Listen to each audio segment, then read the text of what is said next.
Solicitamos gentileza de desligar o som mecânico. O Tribunal Regional Federal da 5ª Região inicia, neste momento, a sessão solene de posse do novo desembargador desta Corte de Justiça Federal, pelo critério de antiguidade, em vaga decorrente da aposentadoria do desembargador federal Vladimir Souza Carvalho. Utilizando a linguagem simples, indicada pelo CNJ, farei minha autodescrição. Meu nome é Fábio Araújo, sou mestre de cerimônias desta corte. Sou homem branco, cabelos pretos, olhos castanhos, tenho 1,75 m de altura, usando um terno escuro, com a camisa branca e gravata escura.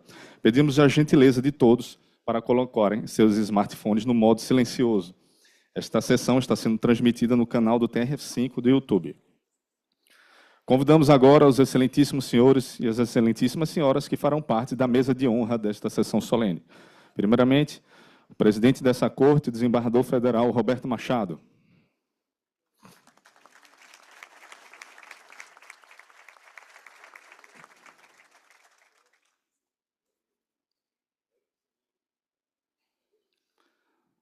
Também convidamos a governadora do Rio Grande do Norte, Maria de Fátima Bezerra.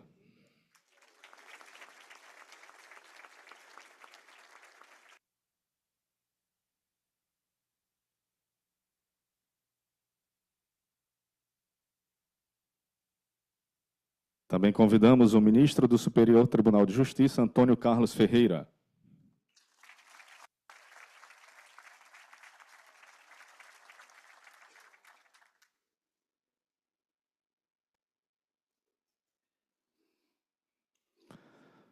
Convidamos, representando a Câmara dos Deputados Federais, a deputada federal Natália Bonavides.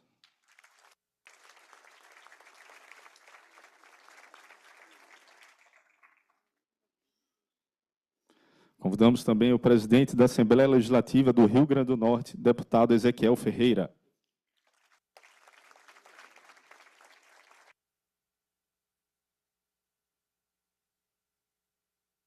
Representando o Ministério Público, convidamos o procurador Marcelo Alves.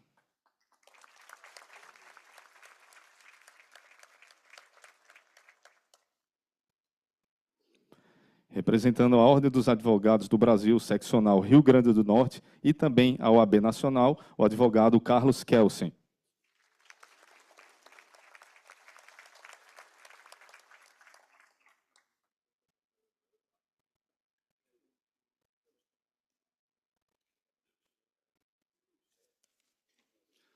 Podem sentar, senhoras e senhores. Composta a mesa, registramos a presença dos excelentíssimos e excelentíssimas desembargadores e desembargadoras federais deste egrégio tribunal.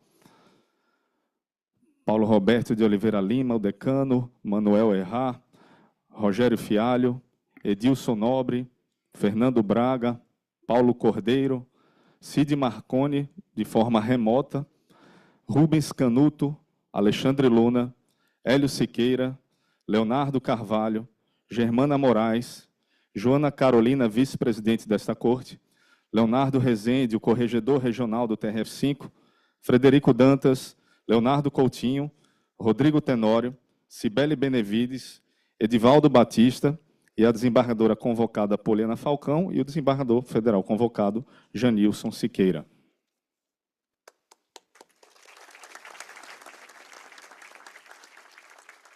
Senhoras e senhores, a partir desse momento, para a condução dos atos dessa sessão solene comemorativa, a palavra é de Sua Excelência, o desembargador federal Roberto Machado, presidente desta Corte.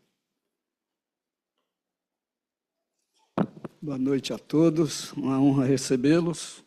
Cumprimento a mesa na pessoa do ministro Antônio Carlos e a todos os presentes.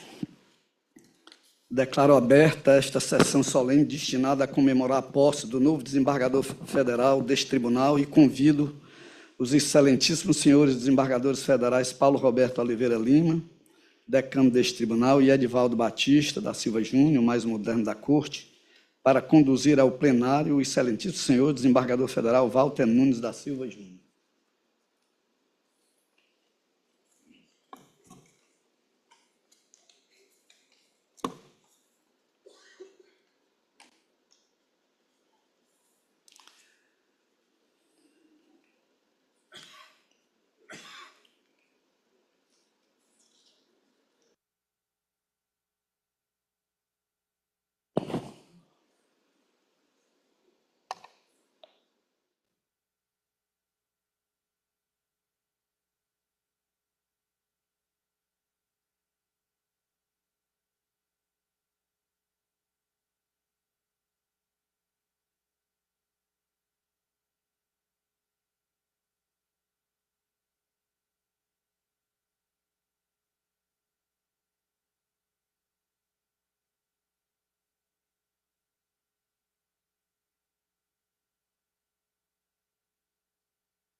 Convido a todos para, em posição de respeito, acompanhar a execução do hino nacional executado pela banda do Comando Militar do Nordeste, sob regência do Tenente Josemar.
Bom, eu solicito a cerimonial que registre as ilustres presenças nesta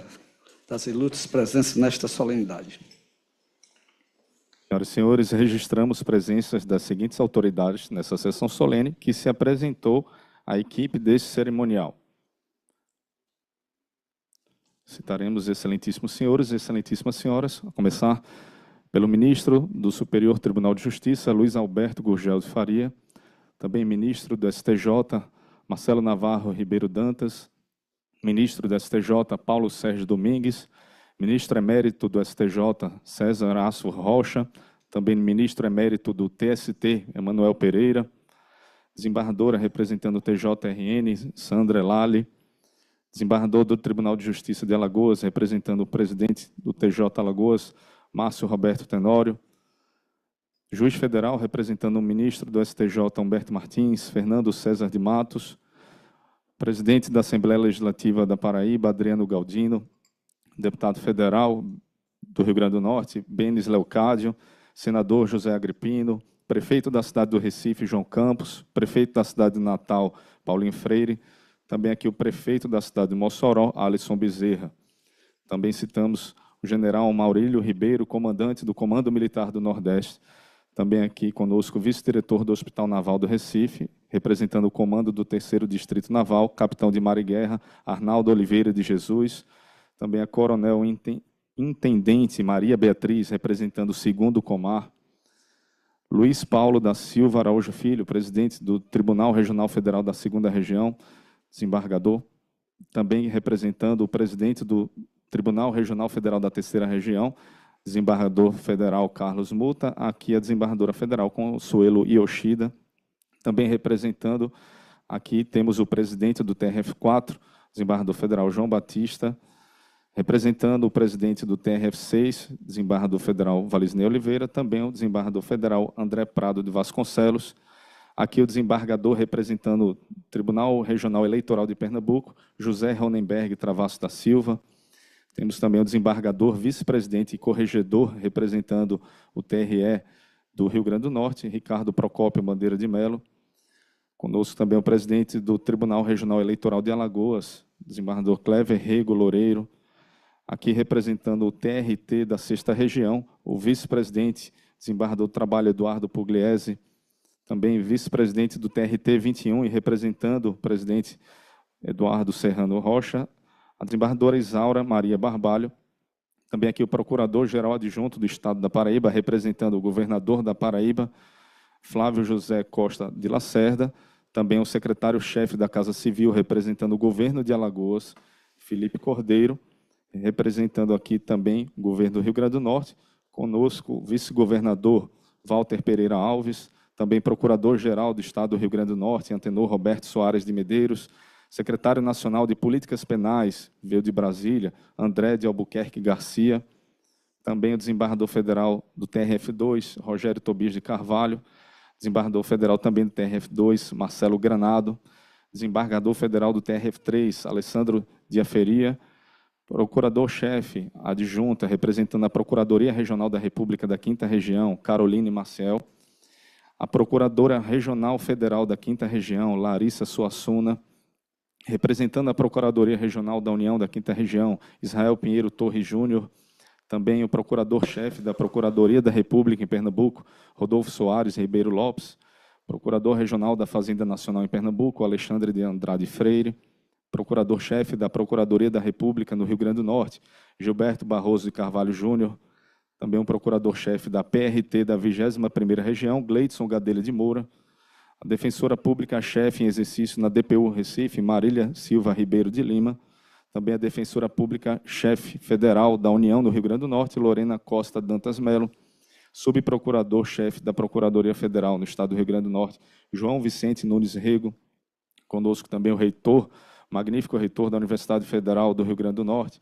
professor José Daniel Diniz Melo, também um magnífico reitor da IFRN, professor José Arnóbio, aqui o procurador-chefe representando a Universidade Federal Rural de Pernambuco, Gustavo Ramos Carneiro Leão, o presidente da AJUF, o juiz federal Caio Marinho, também o superintendente do DENIT no Rio Grande do Norte, Getúlio Batista, subprocurador-geral de Justiça, representando o Ministério Público de Pernambuco, o procurador Renato Silva Filho, também o procurador-geral de Justiça do Estado do Rio Grande do Norte, Augusto Lima, presidente do Tribunal de Contas do Estado do Rio Grande do Norte, o Carlos Thompson Costa Fernandes, presidente da OAB de Sergipe, Daniel Alves Costa, também conosco, desembargador federal emérito do TRF5, Lázaro Guimarães, a desembargadora federal emérita aqui desta corte, Margarida Cantarelli, também o desembargador federal emérito aqui do TRF5, Francisco Queiroz Cavalcante, desembargador federal emérito do TRF5, Francisco Barros Dias.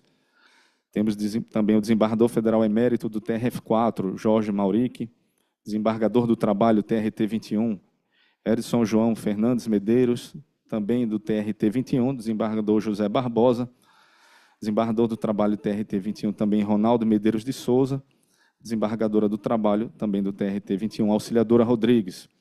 Pelo Tribunal de Justiça do Rio Grande do Norte, temos os seguintes desembargadores: Mauri Moura, Amilcar Maia, João Rebouças, Cláudio Rego, também aqui conosco o presidente da Rejuf, o juiz federal Diego Guimarães, controladora-geral do Estado do Rio Grande do Norte, a Luciana Daltro de Castro Pádua, deputado estadual da Assembleia Legislativa do Rio Grande do Norte, Coronel Azevedo, também aqui deputado estadual do RN, Gustavo Henrique Lima Carvalho, também deputado estadual Hermano Moraes, também temos aqui o deputado estadual Tomba Farias, o presidente da Associação dos Magistrados do Rio Grande do Norte, Arthur Cortez Bonifácio, estamos aqui o comandante da Polícia Militar de Pernambuco, Major Erivaldo, também aqui conosco, representando o arcebispo de Olinda e Recife, o padre David Melo, também o delegado de Polícia Federal, superintendente da Polícia Federal em Pernambuco, Antônio de Pádua, a superintendente regional da Polícia Federal no Rio Grande do Norte, delegada Larissa Perdigão, também aqui policial rodoviário federal, representando a superintendência em Pernambuco, Felipe Ranier, superintendente da Polícia Rodoviária Federal do Rio Grande do Norte, Péricles Venâncio, diretor da Polícia Penal Federal, Marcelo Stona, também a chefe regional da DPU em Recife, Lília Cremonese, comandante da Polícia Militar no Rio Grande do Norte, Coronel Alarico, e comandante-geral do Corpo de Bombeiros também, Coronel Francisco de Assis, procurador-geral do Recife, Pedro Pontes. Também agradecemos a todos os juízes federais aqui presentes, que em nome deles saúdo o juiz auxiliar da presidência, Alcide Saldanha, aqui do TRF5, a juiz auxiliar da vice-presidência aqui desta corte, Ara Carita Mascarenhas, também o juiz auxiliar da Corregedoria, Tiago Mesquita, a diretora do Foro da Seção Judiciária de Pernambuco, a juíza federal Amanda Torres, o vice-diretor da Seção Judiciária do Ceará, representando esta sessão, no caso, o juiz federal Gustavo Melo Barbosa, o juiz federal, diretor do Foro da Seção Judiciária da Paraíba, Sérgio Murilo Queiroga, diretor do Foro da Seção Judiciária do Rio Grande do Norte, Fábio Luiz de Oliveira Bezerra, o diretor do Foro da Seção Judiciária de Alagoas, Aloísio Cavalcante, a diretora do Foro da Seção Judiciária de Sergipe, Lidiane Bonfim. E também aqui conosco temos um juiz federal, diretor do Foro da Justiça Federal do Espírito Santo, Fernando César Batista de Matos. Palavra, excelência, desembargador federal, presidente dessa corte, Roberto Machado. Bom, o desembargador Walter, ele já tomou posse no tribunal desde o dia 4 de junho, né? Mas nós temos essa tradição de fazer essa iniciação, que é o desembargador ser convocado na frente de todos aqui, e é uma honra receber o desembargador Walter com essa solenidade, de forma que eu agora passo a palavra à desembargadora federal Cibele Benevides, que fará a saudação ao novo desembargador em nome da Corte.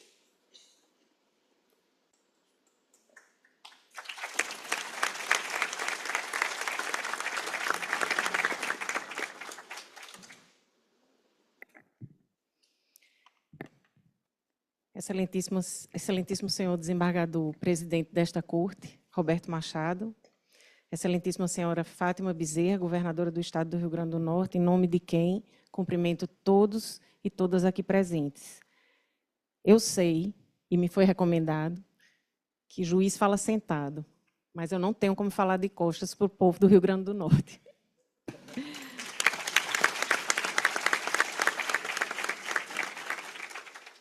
Ainda estou aqui. filme que ganhou o Oscar de melhor filme estrangeiro em 2025, mobilizou o Brasil sobre o período histórico da ditadura militar no nosso país. É a adaptação do livro homônimo de Marcelo Rubens Paiva, uma homenagem à luta da sua mãe, Eunice Paiva, para tentar desvendar o desaparecimento do seu marido, Rubens Paiva, em 1971. É uma produção linda sobre uma história trágica. Em uma tarde de janeiro de 1971, a casa da família Paiva foi invadida por 6 homens a mando do Exército. Rubens foi levado para um interrogatório e nunca mais retornou. Marcelo Rubens Paiva, seu filho, tinha 12 anos, quando o pai foi levado pelos torturadores. Walter Nunes da Silva Júnior tinha menos de 2 anos de idade, quando sua casa, número 395 da Avenida Afonso Pena, em Natal, foi invadida por policiais, em 1965, em busca de provas de que seu pai, Walter Nunes da Silva, era um subversivo que tramava contra o regime militar. Isso marcou, para sempre, a vida daquele menino.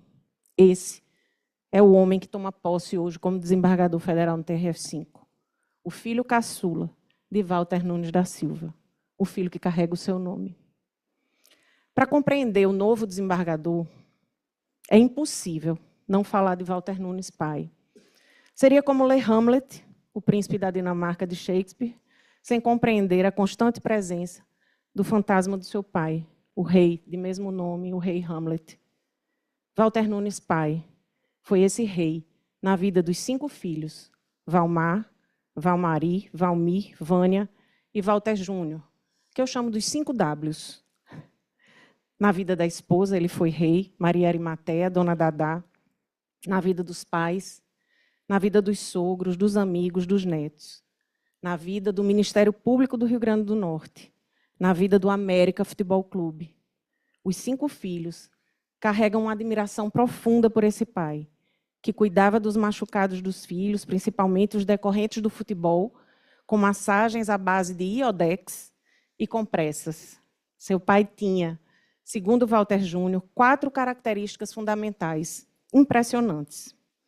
A simplicidade com que dissimulava o seu brilho, a profundidade dos conhecimentos humanísticos, a lealdade marcada pelo senso de justiça, o amor à família, ao trabalho e ao América. Time para o qual ele sempre advogou a vida inteira de graça. Walter Nunes pai nasceu na capital potiguar, Natal, em 1933. Era filho de um juiz municipal, Oscar Nonato, e de Dona Adalgisa. Estudou Direito na Faculdade de Alagoas, para onde se deslocava de trem para fazer as provas. Bem jovem, ainda estudante, ele se apaixonou por Dadá, um ano mais velha que ele. Filha de Manuel Pereira, o Vavu, e de Regina, a vozinha. Sem permissão para o casamento, um rapaz de esquerda.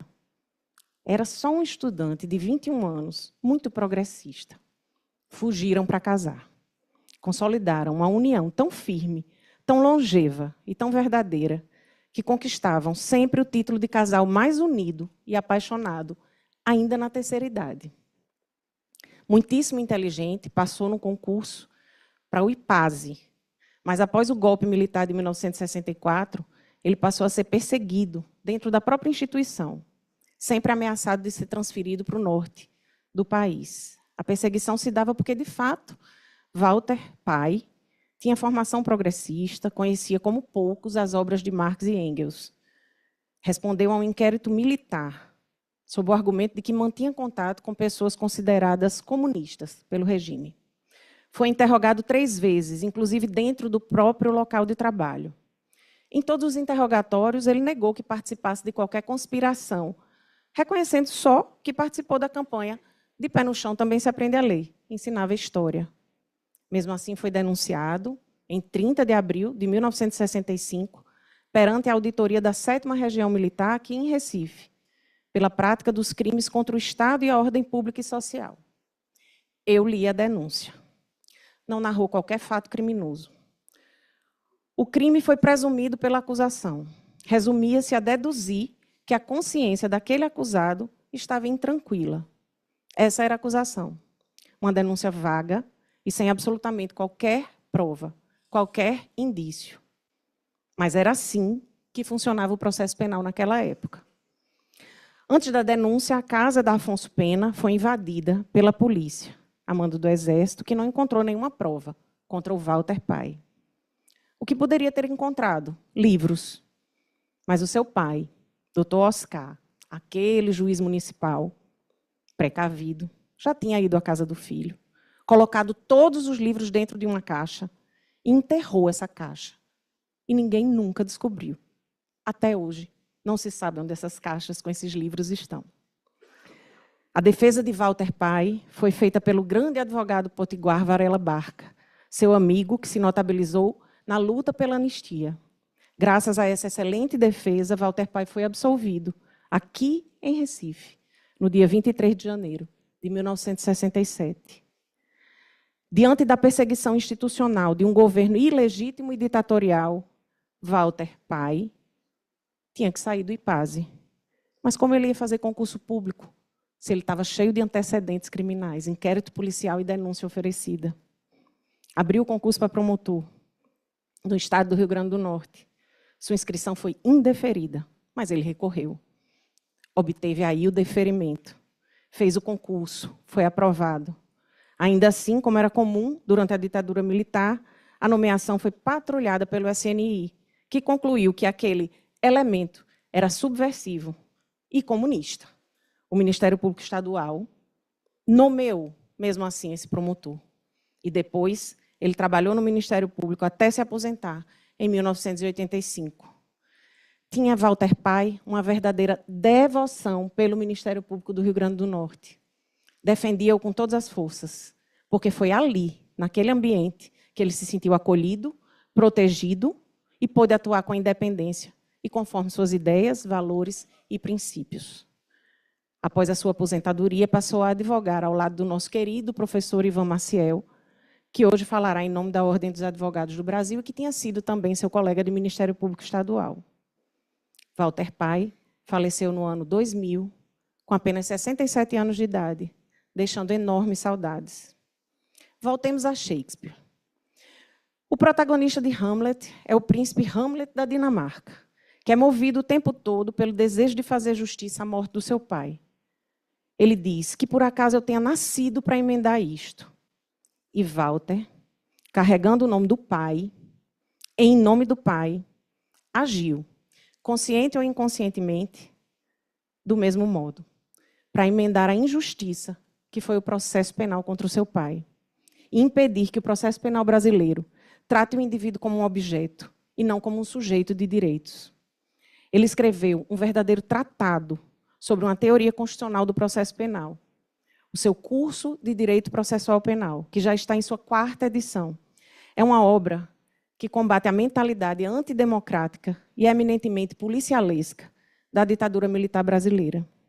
Ele propôs uma total releitura do Código de Processo Penal, a partir da edição da Constituição Federal de 88. Não à toa, um dos livros preferidos de Walter Júnior é Dos Delitos e das Penas, do Marquês de Beccaria. Porque, na época do Marquês de Beccaria, o Estado era absoluto, a persecução penal, um mero ritual, era deduzida sem o conhecimento de qualquer regra ou limite. E o Marquês de Beccaria foi determinante para trazer o iluminismo para o processo penal da época. E, segundo o ministro Luiz Roberto Barroso, Walter Júnior colonizou um espaço de carência acadêmica ao escrever sua tese de doutorado sobre a constitucionalização do processo penal. Ele teve a capacidade de perceber, na hora certa, a demanda de conhecimento que existe acerca do tema. E isso é uma das virtudes que fazem os grandes juristas. Walter Nunes da Silva Júnior construiu sua carreira tijolo por tijolo num desenho mágico, como Chico Buarque cantou em sua música preferida, Construção.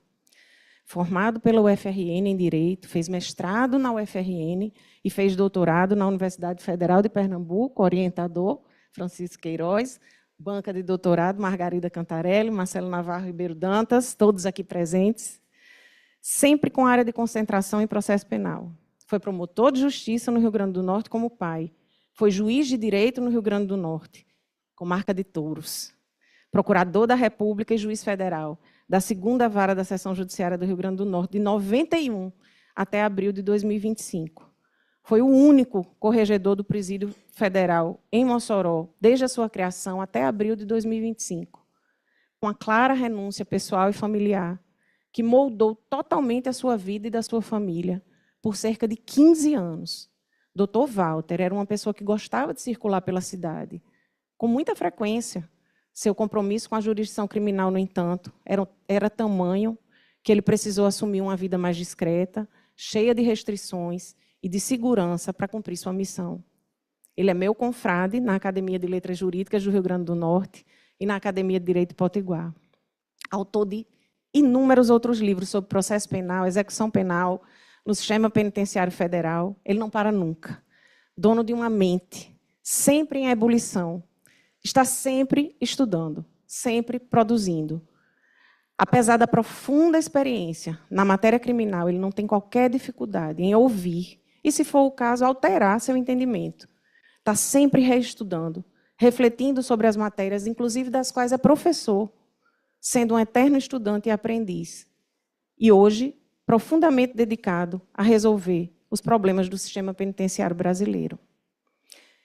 Eu mesma tenho um artigo escrito com ele, escrevemos ano passado, sobre juiz de garantias e colaboração premiada. Ele me incentivou a escrever daquele jeitinho dele, mandando metade do artigo já pronto, me dando um prazo final para a minha parte, com mensagens às 5 da manhã. E como eu poderia dizer não a ele? Como se diz não a um eterno professor? Foi como meu professor que eu conheci Walter Nunes da Silva Júnior.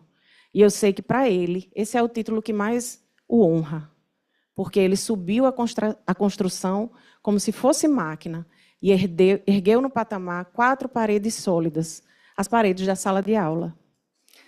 Entrei na faculdade aos 17 anos de idade, no curso de Direito da UFRN, e meu professor de processo penal era um juiz federal super jovem, alguns anos apenas mais velho, e eu, que amava processo civil, por causa das aulas de Marcelo Navarro Ribeiro Dantas, passei a amar processo penal por causa das aulas dele. Ele me fez amar processo penal, e isso definiu toda a minha carreira. Foi uma influência determinante para que eu optasse pela carreira do Ministério Público Estadual, como ele, como pai, depois Ministério Público Federal, onde trabalhei por 20 anos. E num salto desses que a vida dá, cheguei aqui, catapultada pelo destino antes que ele. Sim, eu estive no topo da montanha, como discursou Martin Luther King. Deus me permitiu subir a montanha, e eu olhei do outro lado. E ao olhar de volta para o meu amado estado do Rio Grande do Norte, eu pude então dar a mão ao meu professor e trazê-lo para essa caminhada no alto da montanha, representando o nosso pequeno estado em forma de elefante, honrando os nossos antecessores potiguares aqui, ministro José Delgado, os embargadores Araquém, Marisa e Hidalgo Costa, que é de Caicó, apesar da Paraíba tê-lo acolhido tão bem. A Paraíba sempre nos acolhe tão bem. Nossos antecessores aqui presentes, ministro Luiz Alberto Gugel de Faria, Marcelo Navarro Ribeiro Dantas, desembargador emérito Francisco Barros. E por falar em Francisco, em Hamlet, o personagem Francisco diz logo no início para Bernardo: chegaste exatamente na tua hora. E eu te digo isso, desembargador Walter Nunes, chegaste exatamente na tua hora. Chega como um magistrado experiente, um doutrinador respeitado, admirado. Chega como pai, uma condição que nos eleva à maturidade e à sabedoria. Chega como dono de uma verdadeira legião de amigos. E chega como marido apaixonado de Aline. Hoje eu o saúdo, em nome do tribunal, como uma amiga, como um igual. Como uma vez escreveu Aung San Suu Kyi, que é uma líder política da Birmânia. E como ela, eu digo que estou muito consciente da natureza extraordinária dessa honra. Eu demorei muito tempo para me habituar à ideia de fazer essa saudação, em razão da enorme reverência que eu tenho pelo Dr. Walter. Sim, eu insisto em chamá-lo de doutor. Um dia a Aline vai conseguir que eu pare. Porque eu conheci o Dr. Walter professor, mas eu também conheci o Dr. Walter chefe. Eu fui sua estagiária na Justiça Federal, na 2ª Vara. Eu nunca vi alguém trabalhar tanto e com tanto empenho. A devoção de Dr. Walter à Justiça Federal, especialmente à segunda vara, nunca diminuíram. Mesmo após 30 anos de judicatura, ele continuava fazendo audiências e julgando bem e rapidamente, com a disposição de um juiz federal substituto recém-aprovado. E, mais uma vez, eu pude testemunhar isso, porque, já procuradora da República, voltei à segunda vara, fiz inúmeras audiências criminais com ele, presidindo casos complexos, envolvendo organizações criminosas, inclusive estrangeiras, e ele sempre absolutamente senhor do controle da audiência e com domínio completo do direito ali discutido. Para os servidores da segunda vara, muitos dos quais estão com ele há décadas, eu cito aqui Patrícia, a Silvan, Dr. Walter se consagrou, principalmente, como uma verdadeira liderança. Mas o nome dele, de origem germânica, diz: é o que governa um exército, comandante de exército. Ele é esse líder. Em todos os depoimentos, seja de servidores, de amigos, uma constante. Walter tem uma capacidade inigualável para trabalhar. O conhecimento enciclopédico de Dr. Walter lhe permite escrever artigos e livros sobre todos os temas de direito processual penal. Se um instituto novo é aprovado, não mais que 2 dias são necessários para que ele faça um artigo sobre o tema. A juíza Carolina Malta me disse: Walter ganha disparado do ChatGPT. Se a solicitação for resumir qualquer acórdão do STF sobre penal ou processo penal, ele especificará o trecho do voto, o ministro específico que escreveu, trazendo todo o histórico de entendimentos do STF sobre o assunto, inclusive com citação de acórdãos pendentes de publicação. A precisão e a veracidade dos dados, aliadas à velocidade, deixam o ChatGPT no chinelo. Dr. Walter não soube apenas construir uma belíssima carreira, ele soube construir amizades e mantê-las. Possui amigos fiéis e leais de longa data, como Magnus Delgado, que me disse o seguinte: Walter é esse ser fantástico que ilumina o meu viver há 35 anos. Quem os apresentou foi o saudoso e amado pai do Dr. Magnus, ministro José Augusto Delgado, lá na Justiça Federal em Natal. E, na ocasião, disse: vocês vão ser grandes amigos. Era improvável essa amizade, pois eles são absurdamente diferentes. Contrariando a lógica, nunca 2 opostos se atraíram tanto e tão bem. Walter é para Magnus um porto seguro, em quaisquer dos mares da profunda amizade que os une. Marcelo Alves Dias de Souza, que falará aqui em nome do MPF, diz que deve a sua formação pessoal e profissional em enorme medida a Walter, que considera seu amigo formador, aquela boa influência em todos os aspectos da vida. Mas a amizade dele com Marcelo Alves sobrevive à custa da presença de outro amigo, Gustavo Leal, que sempre termina intermediando e apaziguando as discussões entre eles, porque não importa o assunto, eles sempre terminam com opiniões diferentes. Para César Rocha, Rossiter, Alisson, Barros, Walter é amigo dos amigos, tem senso de justiça espetacular, nasceu para fazer justiça, tem opiniões firmes, mas quando sente que está errado, não titubeia e se corrige. É um amigo fiel, extremamente verdadeiro.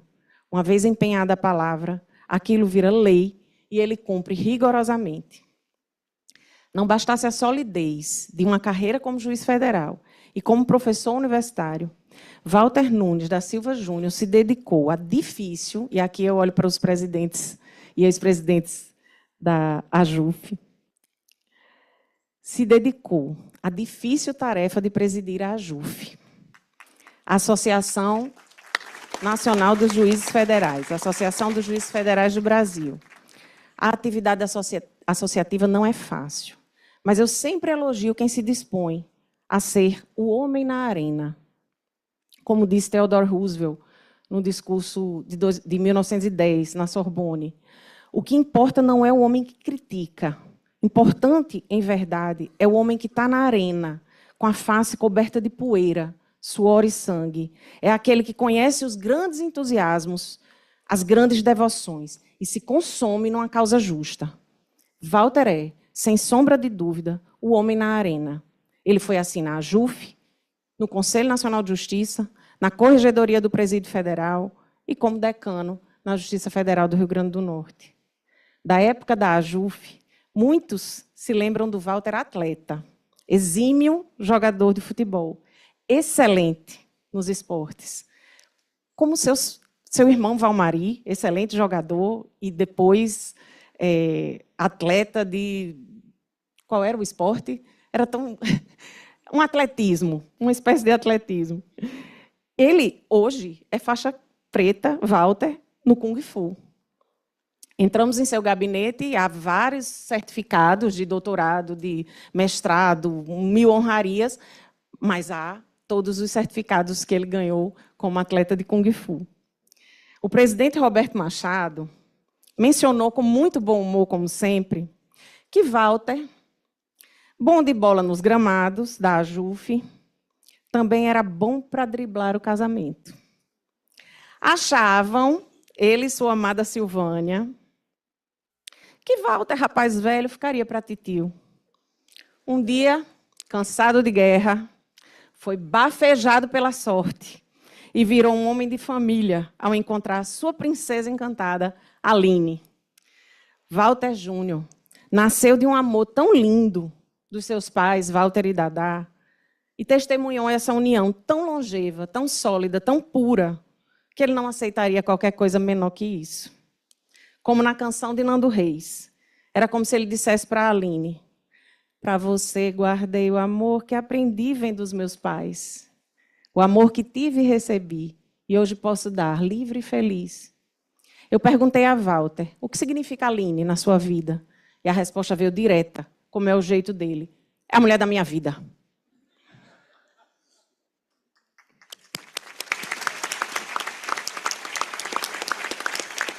E quem conhece a Aline sabe que ela é isso tudo mesmo. Ela é essa chama viva, de alegria intensa, ilumina por onde passa, sempre um sorriso no rosto, um abraço apertado no encontro. Sabe receber como ninguém. Acolhe em sua casa, junto a Dr. Walter, com tanto amor e carinho, que a sua casa consegue, quase sem querer, a música preferida dela, ser palco para o nascimento de novos amores. Sem sequer saber que foram cupido, mas é assim quando se respira amor puro e verdadeiro. O amor alcança terceiros, contagia todos que os cercam, que se inspiram e querem ser felizes como eles são. Uma vez entrevistada, a Aline disse que a definição de paixão para ela era seu marido. Ao ser questionada sobre alguém para ter uma boa conversa, seu marido. Rubem Alves escreveu que amar é querer conversar com a pessoa daqui a 30 anos. E o amor de Aline e Walter é assim, se sustenta na continuidade dessa conexão. Já viveram muitos momentos difíceis e a solidez dessa união somente se tornou mais forte. Aline, tema de música francesa, cujo nome significa protetora nobre, menina catarinense, filha de paraibanos, que passava as férias em Catolé do Rocha, com os avós. Aline que é forte, Aline que é fé, que é cúmplice e parceira perfeita, a peça exata que faltava para que Walter agora possa fazer as dedicatórias das novas edições do seu curso de processo penal, dirigidas agora a ela e aos filhos lindos que tiveram, Arthur e Heloísa.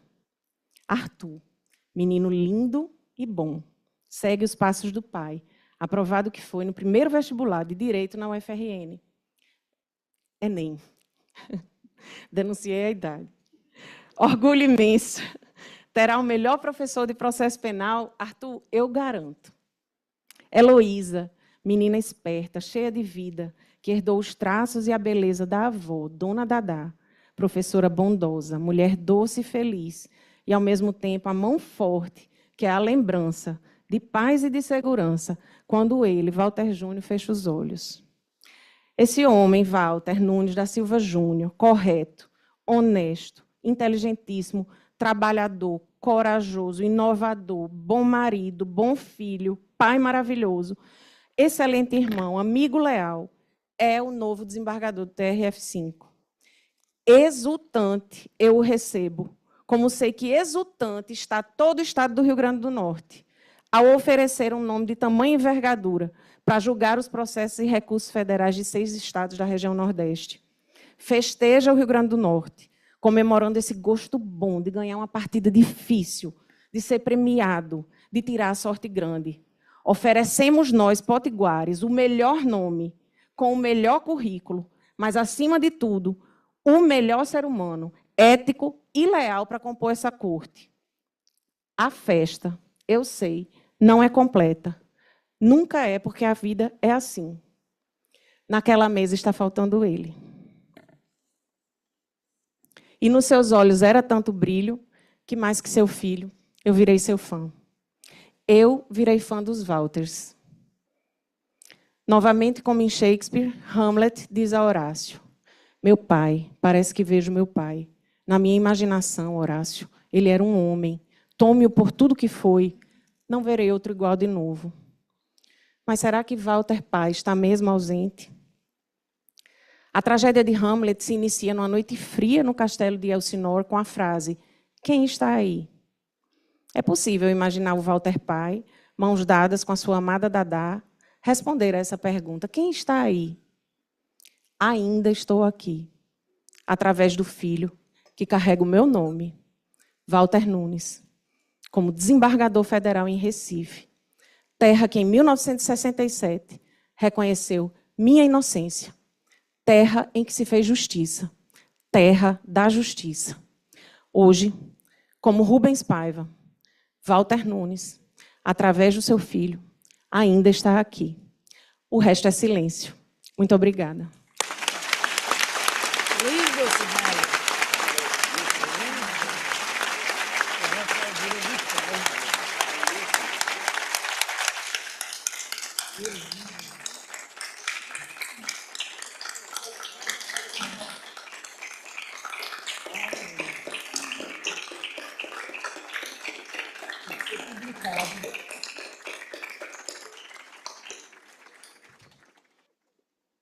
Bom, vamos prosseguir. E com participação remota, eu concedo a palavra ao advogado Ivan Maciel de Andrade, que fará a saudação em nome da OAB. Excelentíssimo senhor presidente do Tribunal Regional Federal da Quinta Região, desembargador Excelência, um federal, minuto que está sem Roberto áudio. Machado. Por gentileza. Doutor Ivan, aguarde um pouquinho.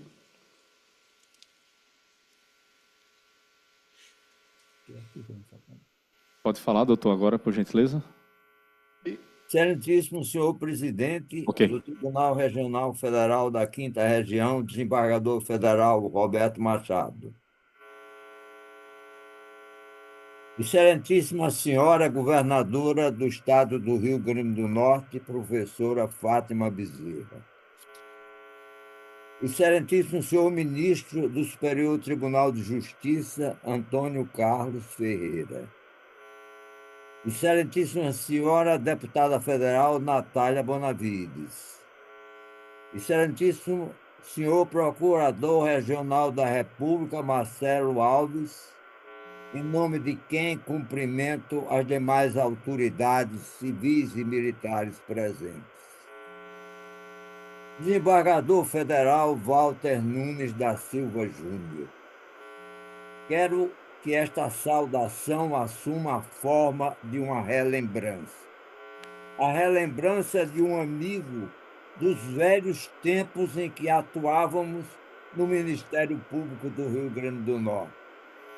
Um amigo que era grande conhecedor do direito penal e do direito processual penal, que era um estudioso incansável desses dois campos do direito de tão acentuada relevância social, que se atualizava adquirindo os mais recentes lançamentos em livrarias não só de Natal, como do Rio e de São Paulo, que comentava frequentemente comigo teorias e tendências jurisprudenciais que renovavam e aperfeiçoavam esses dois ramos do direito público.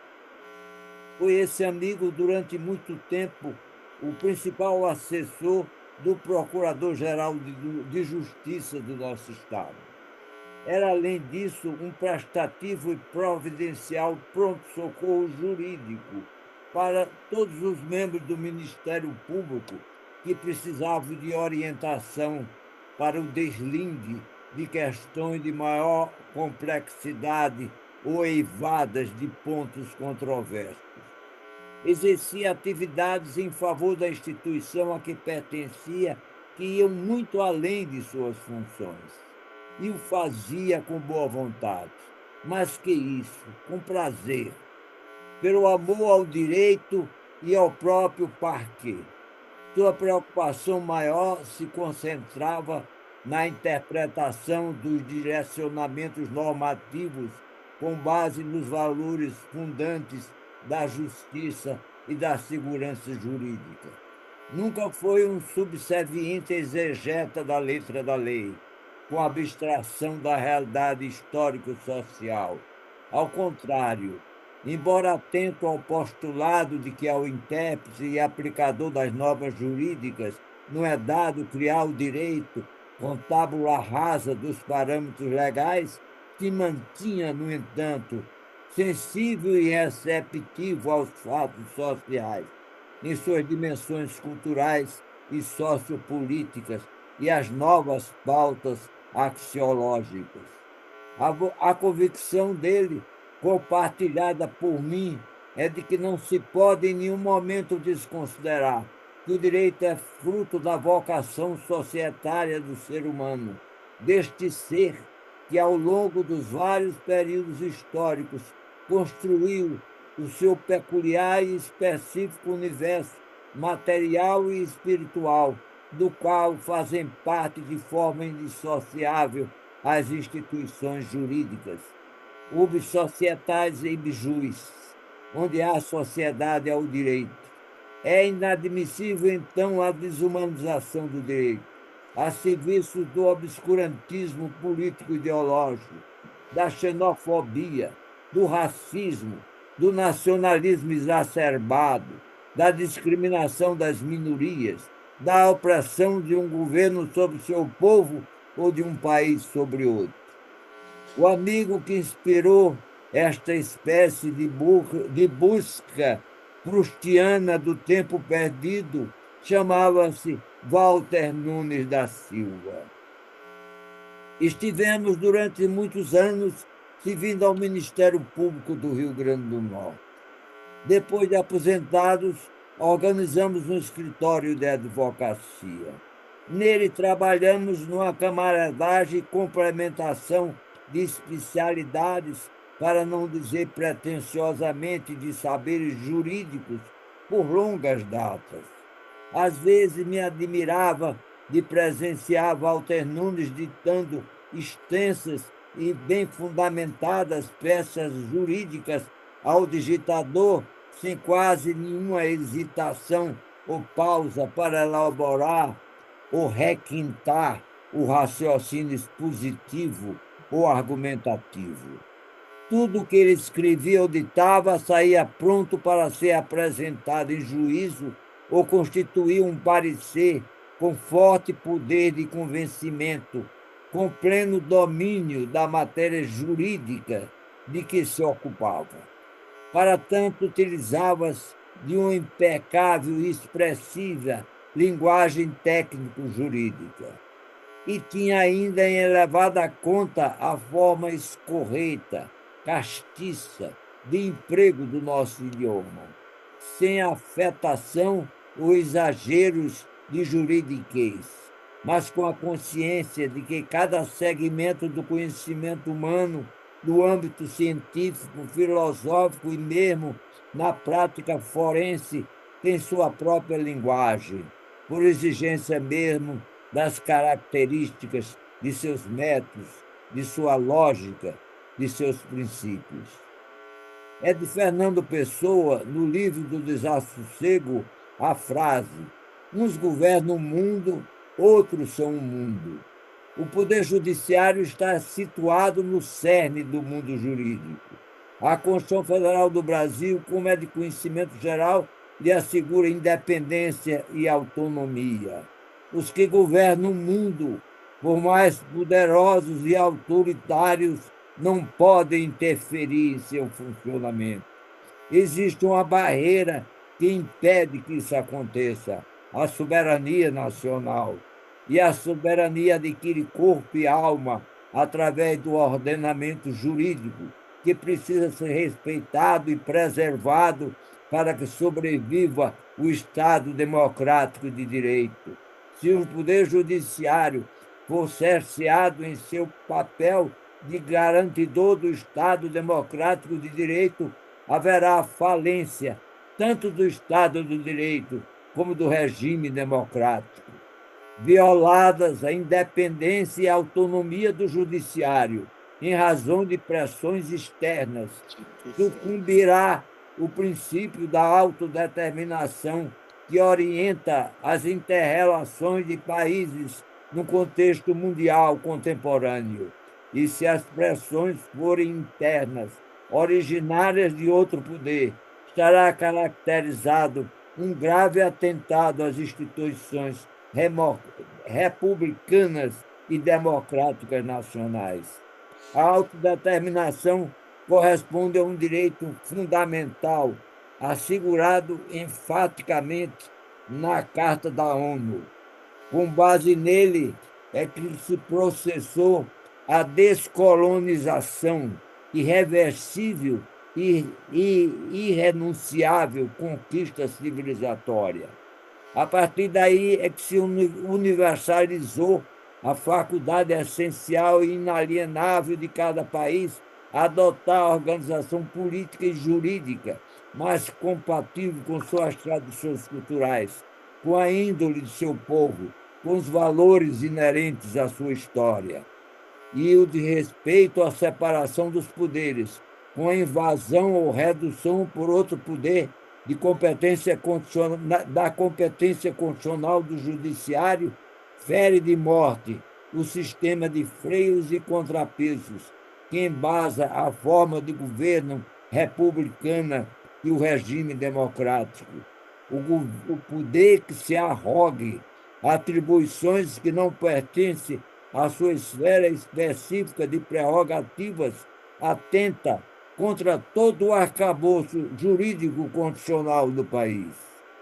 Na medida em que enalteço o papel do Poder Judiciário, devo dizer que a presença do desembargador federal Walter Nunes da Silva Júnior nessa Corte de Justiça representa o reconhecimento do mérito de um brilhante doutrinador do direito, com importantes obras publicadas, que alcançaram sucessivas reedições, e com a notável carreira de magistrado, pautada pela integridade e competência funcional.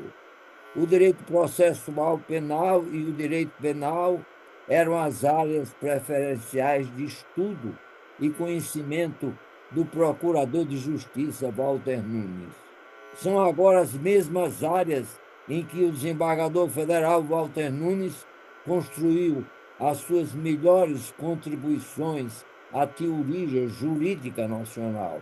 Imagino o quanto o Procurador de Justiça Walter Nunes, que tinha além da afeição paternal, enorme admiração por seu filho, se sentiria feliz e orgulhoso de assistir a esta solenidade. Sinto-me investido de um mandato conferido pela amizade, que ultrapassa os limites do tempo e da vida, para dizer que Deus o proteja, desembargador federal Walter Nunes da Silva Júnior, no exercício da judicatura nessa egrégia corte. Que Deus ilumine sempre os caminhos da equidade e da justiça que devem balizar a interpretação e a aplicação do direito na prolação das decisões judiciais. É isso que você tem feito em sua trajetória de magistrado honrado e culto, que hoje ascende a um dos pontos mais altos e honrosos de sua carreira na magistratura federal. É isso o que certamente continuará fazendo como integrante desse egrégio Tribunal Regional Federal da 5ª Região. Aceite meu abraço de congratulações, desembargador federal Walter Nunes da Silva Júnior.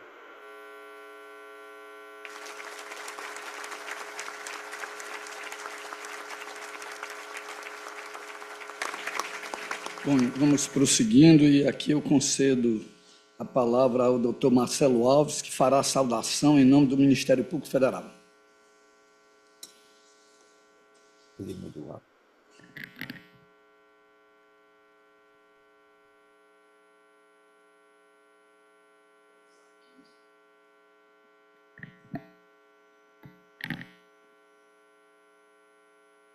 Senhor desembargador-presidente, Roberto Machado, senhora governadora do nosso estado, Rio Grande do Norte, em nome de quem, até para abreviar um pouco as formalidades da solenidade, eu saúdo as muitíssimas autoridades aqui presentes.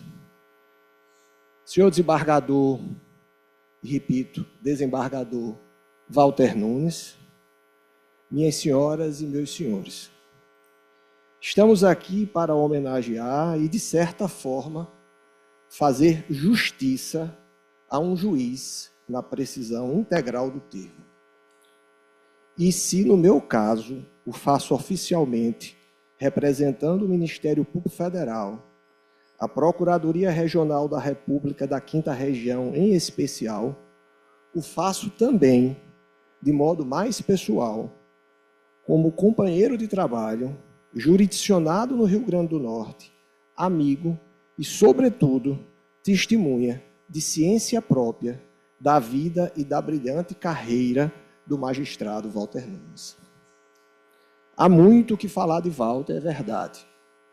Dos seus pais, a inesquecível Dona Dadá e o saudoso promotor de justiça Walter Nunes da Silva.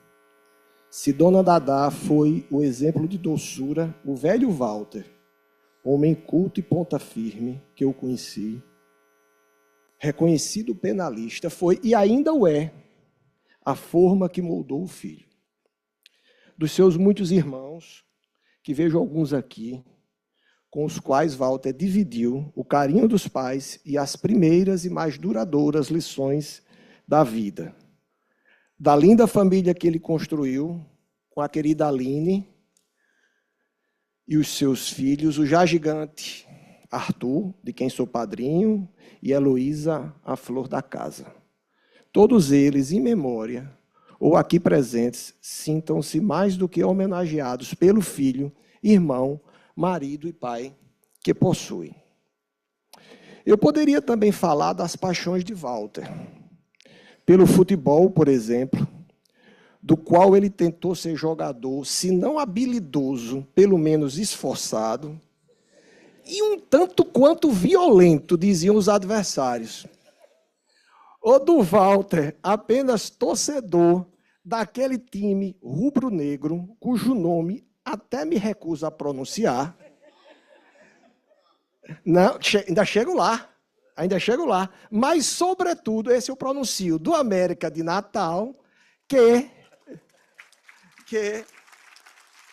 curiosamente, apesar de Walter ter crescido de frente à sede do rival ABC, foi o América que virou para ele um amor de toda a vida. E, claro, como companheiro de muitíssimos carnavais, eu poderia também revelar, inconvenientemente, talvez, para tão seleto público, muitas aventuras do passado. Uma quadra da vida, bons tempos, que infelizmente não veremos mais. Mas isso é assunto para a festa de mais tarde. Depois de algumas doses de uísque que, conhecendo o Walter, virá do bom e, sobretudo, em abundância. Especificamente relacionado ao direito, eu também poderia, e acho que até deveria, se o contexto não fosse o de uma solenidade no Poder Judiciário, falar bastante do Walter acadêmico. Professor titular da graduação e da pós-graduação da Universidade Federal do Rio Grande do Norte, entre outros magistérios.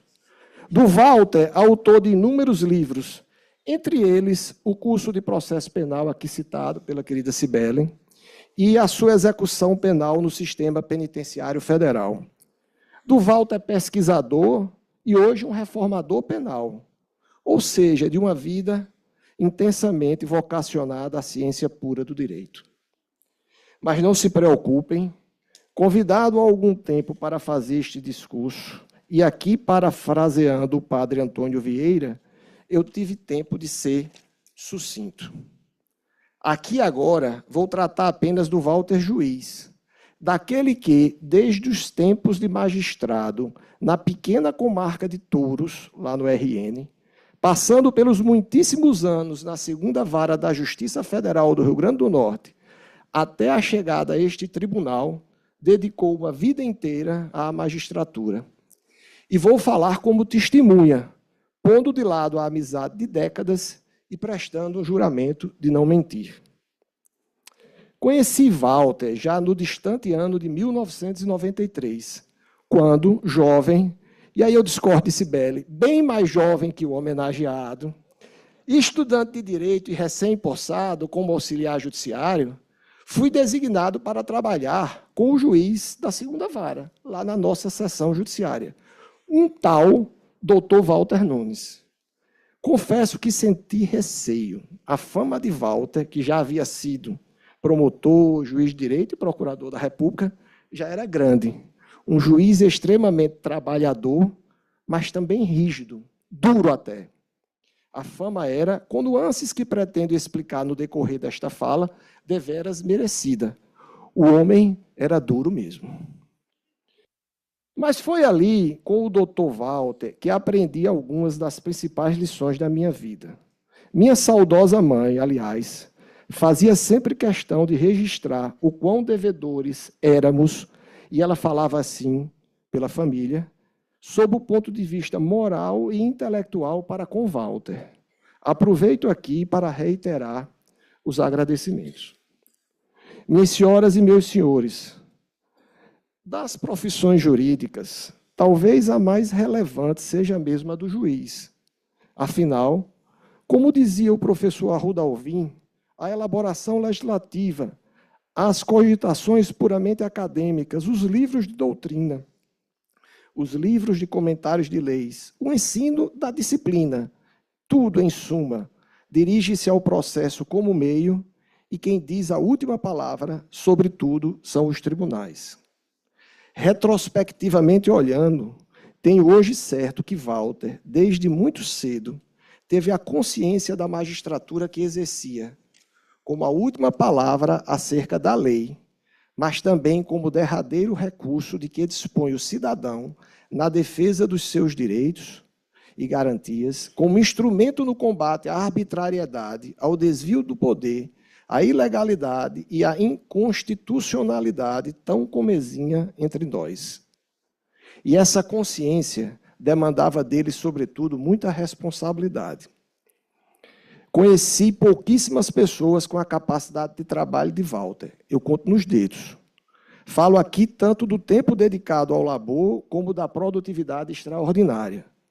Walter nunca foi um descompromissado que queria uma decisão rápida para poder ir ao jogo do seu América à noite. Sou testemunha de jornadas de trabalho noite adentro. O vigor mental de Walter só pode ser definido como uma força da natureza. Walter sempre foi um juiz de reconhecida coragem. E não falo só de coragem pessoal, física. Dessa também posso dar testemunho, mas isso é assunto para a festa de mais tarde. Falo aqui de coragem cívica, jurisdicional.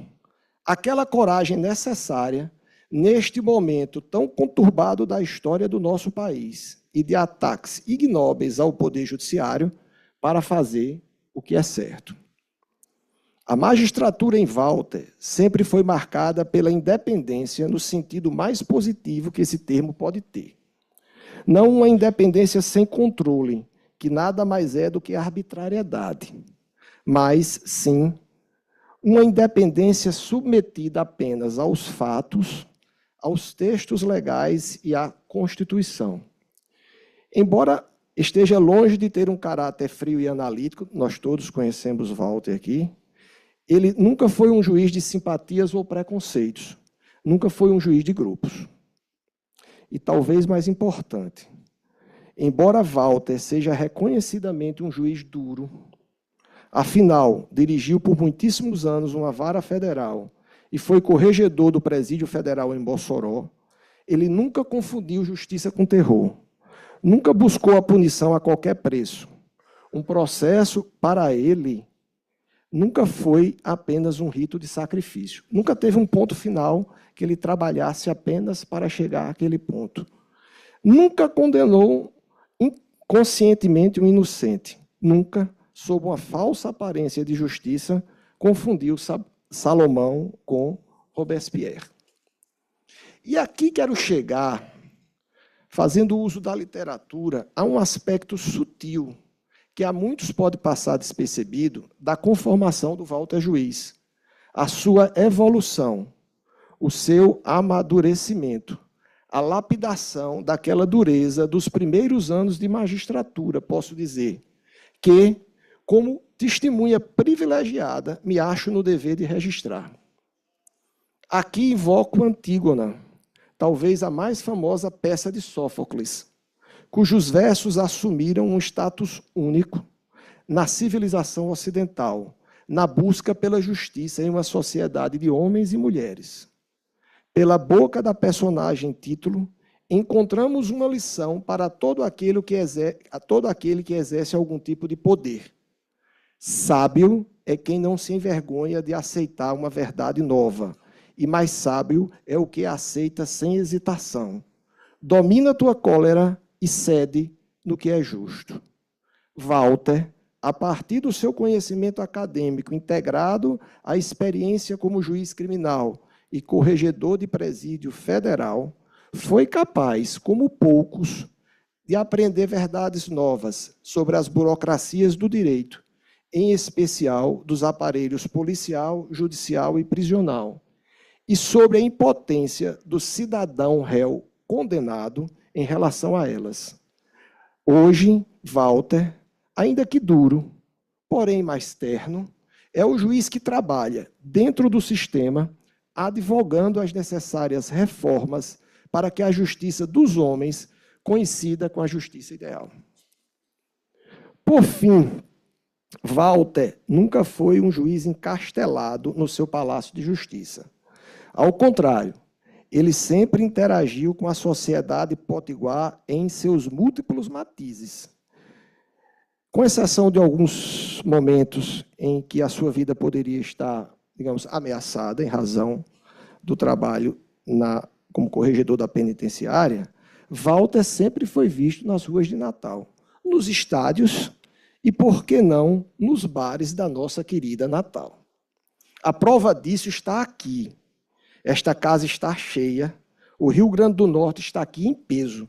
Eu posso dizer que toda a nossa comunidade jurídica está aqui hoje presente neste Tribunal Regional Federal.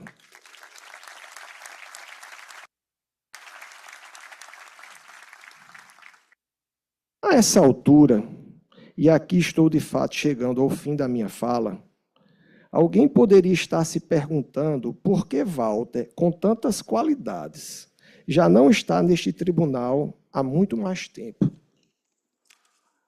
Para responder a isso, com ternura também, farei uso da literatura. Honoré de Balzac é o autor de A Interdição, um romance curto e denso, em que ele retrata as realidades do foro. Nesse texto, Balzac apresenta o seu modelo de magistrado íntegro, o juiz Popinot, poeticamente definido como a ficção de um juiz real. Balzac retratou este magistrado como um homem de altíssimos valores, severo, equânime, fiel à sua função judicial e de uma decência inquebrantável. Mas, embora possuidor de numerosas virtudes, o juiz Popinot tinha também defeitos. Quem não os tem? O principal, embora não venal, era a sua ingenuidade. E se temos o juiz Popinot, pleno de modéstia e grandeza, homem justo, mas preterido, em A Interdição também encontramos o flexível Camusot, o juiz de instrução destinado a uma carreira brilhante. Walter, claro, tem seus defeitos, como homem e como magistrado. Entretanto, no caso de Walter, talvez aquilo que foi por alguns enxergado como defeitos, para, digamos, atrasar a sua chegada a este tribunal, sejam, na verdade, as suas maiores qualidades. E, sendo esse o caso, desembargador Walter, o Ministério Público Federal e esse seu amigo aqui apenas invocam o parecer de um tal William Shakespeare, o grande conhecedor da alma humana, certamente o maior de todos que em poesia dela tratou, quando, na sua medida por medida, opinou: dizem que os melhores homens hão de conter sempre defeitos e que chegam a ser melhores quando alguma coisa de ruim contém. Muito obrigado.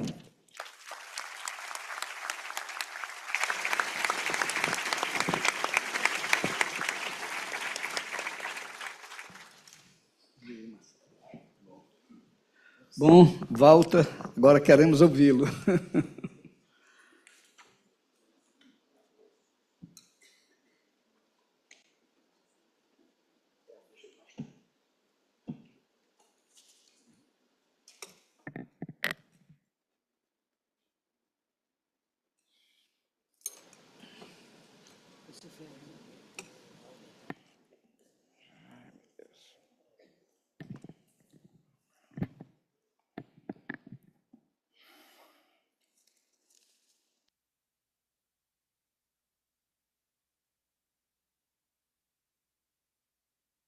Excelentíssimo senhor presidente, Roberto Machado, meu dileto amigo, excelentíssima senhora governadora do nosso estado, do Rio Grande do Norte, professora Fátima Bezerra, que me honra bastante com sua presença, ministro Antônio Carlos Ferreira, grande amigo, muito obrigado pela presença aqui. Minha amiga Natália Bonavides, deputada federal, minha ex-aluna, muito obrigado. Meu amigo Marcelo Alves, procurador da República, meu amigo presidente da OAB, Carlos Kelsen, meu amigo presidente da Assembleia Legislativa do Estado do Rio Grande do Norte, Ezequiel Ferreira, meu dileto amigo. Minhas senhoras e meus senhores, meus caros amigos, inauguro esta fala expressando minha gratidão à desembargadora federal Cibele Benevides pela amizade e pela mão sempre estendida para me ajudar. As generosas palavras com que me saudou, em nome do Tribunal Regional Federal da 5ª Região, evidenciam a grandiosidade de Vossa Excelência. Tive o privilégio de tê-la como aluna, ocasião em que já se destacava pelo brilho e pela dedicação aos estudos. Hoje, reencontramos-nos nesta corte, não mais na relação professor e aluno, como colegas e amigos da magistratura, unidos pelo mesmo compromisso com a Justiça Federal. Suas palavras representam, para mim, um tributo à trajetória de todos os desembargadores que dignificam este tribunal e a meus alunos e ex-alunos. Registro, igualmente, meu sincero agradecimento ao Procurador Regional da República, Marcelo Alves. Foi meu aluno e servidor da Justiça Federal no Rio Grande do Norte. O tempo o transformou em um grande amigo e um dos mais brilhantes juristas do nosso Estado. Receba a saudação do Ministério Público Federal como uma homenagem também em nome de todos os amigos e servidores e ex-servidores da JFRN que foram e continuam sendo essenciais ao longo da minha caminhada. Finalmente, expresso alta gratidão ao eminente professor Ivan Maciel de Andrade, que acaba de me saudar em nome da Ordem dos Advogados do Brasil. Receba as palavras de Vossa Excelência, eminente professor, com carregada emoção e máxima reverência. não só pela autoridade intelectual e jurídica que representa, mas pelo significado pessoal que tem para mim. Tive a regalia de ser seu aluno na Universidade Federal do Rio Grande do Norte, minha alma mater. Guardo viva a lembrança de suas aulas, do rigor acadêmico e da inspiração transmitida. Ao ouvi-lo, sinto-me homenageado também pela UFRN. Agradeço ainda em nome de meu pai, que se aqui estivesse, partilharia da mesma emoção, alegria e orgulho que me acompanham e assanham minha mente. Meus agradecimentos à presidente da OAB, Ingrid Zanella, e ao presidente da OAB no Rio Grande do Norte, Carlos Kelsen, por cederem a palavra ao meu professor de sempre. Minhas senhoras, meus senhores e meus caros amigos, o direito não é uma pura teoria, mas uma força viva. A justiça sustenta em uma das mãos a balança com que pesa o direito e na outra a espada, de que se serve para o defender. A espada sem a balança é a força brutal. A balança sem a espada é a impotência do direito e ergue. É com profunda honra e sentimento de responsabilidade e desafio que assumo uma das cadeiras deste egrégio Tribunal Regional Federal. Espero seguir nesta corte a trilha potiguar pavimentada pelos ministros do Superior Tribunal de Justiça, José Augusto Delgado, Luiz Alberto Gugel de Faria, Marcelo Navarro Ribeiro Dantas, e pelos desembargadores Araquém Maris de Faria, Francisco Barros Dias, Edilson Pereira Nobre Júnior e Cibele Benevides Guedes da Fonseca. Esta é a terceira vez que as portas da Justiça Federal são abertas para mim, agora no 2º grau. Sou muito agradecido da forma como todos, absolutamente todos os eminentes desembargadores me receberam. E também os servidores, estes especialmente os do meu gabinete. Para chegar até aqui, tenho muito a agradecer. Primeiramente e sempre a todos que lutaram no passado e resistem no presente pelo império da justiça e contra o autoritarismo.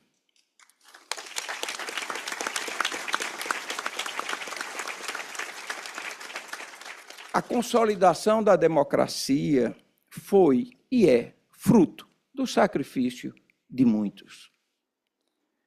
No passado recente, vários brasileiros, lídimos patriotas, enfrentaram perseguições, torturas e até a morte em defesa dos direitos humanos e da liberdade.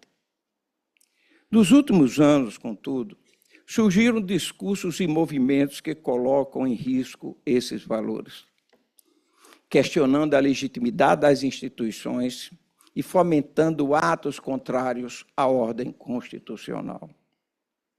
Como tudo na história, olhando para trás, não dá para identificar quando foi retomado e ganhou eco, em parte considerável do grupo social, o discurso antidemocrático e incompatível com o pacto social convolado com a Constituição de 88. Infelizmente, também no cenário internacional, experimentamos acentuado declínio da democracia e consequente ascensão de lideranças político-partidárias autoritárias, cólera que contaminou países que se intitulam porta-vozes da democracia e da liberdade. A República Federativa do Brasil é um Estado democrático de direito e tem como sua espinha dorsal a soberania e os direitos fundamentais. Não vamos deixar quem quer que seja, mesmo quem acredita ser o mais poderoso de todos, comprometer a independência nacional.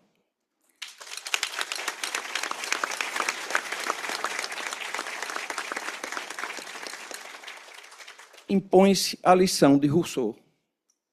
O mais forte não é jamais bastante forte para ser sempre o senhor, se não transformar sua força em direito e a obediência em dever.